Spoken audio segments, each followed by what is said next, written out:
Mnemonics, or if you like, memory aids. And I always thought it was a little ironic that the word mnemonic, which means memory aid, is probably the hardest to remember how to spell it. Some things are best remembered alphabetically, like which capital goes with which in North and South Dakota. They're in alphabetical order. Bismarck with North, Pierre with South. The highways in North Los Angeles County are in alphabetical order, A starting from Kern County. The flags, particularly Poland and Indonesia, the colors are alphabetically sorted like the names. And zip codes are alphabetical in the last two digits. They have the new ones at the end. While using letters but not alphabetical are stock symbols.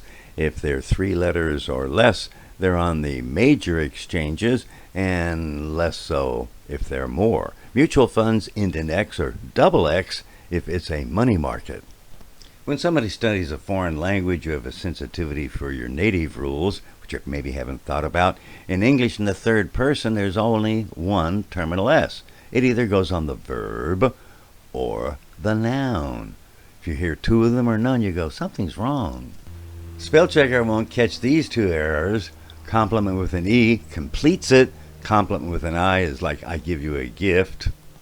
Principal with an AL can be associated with assets and liabilities, whereas LE is legal. AL, yes, that's your pal, meaning a big thing. On the other hand, then there's math. There's a shortcut to compounding. It's called the rule of 72. If you have a number in years times percentage rate, and it makes 72, it's a doubler. Here's an obvious example. Any product of years and percent makes 72, you got a doubler. Here we did 10 years at 7.2%.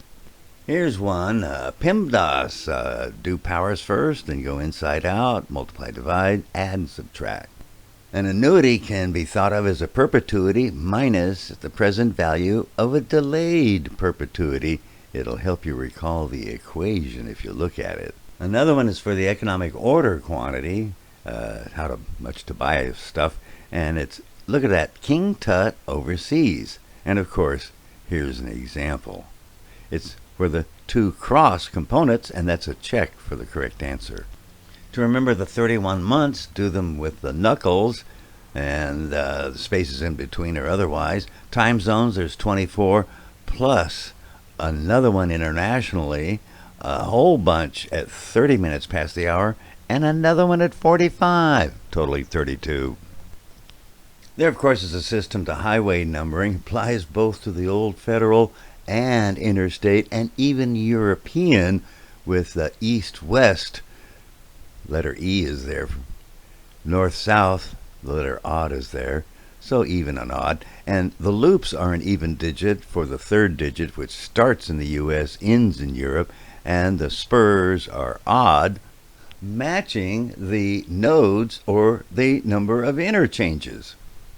Canadian airports have a code starting with Y, as does Yuma. But if you're dialing overseas, single digits for the U.S., China, Russia, 3 digits if they are new or small. You know one that disappeared? East Germany. Older U.S. Area codes, if there's a 1 in the middle, it's a big city. If it's a 0, sparse place. And indeed, they're kind of in order for the bigger cities, saving dialing time. Saving the best for last, street numbering in Los Angeles, but not Santa Monica. The memory device is the Northwest Mounties are odd.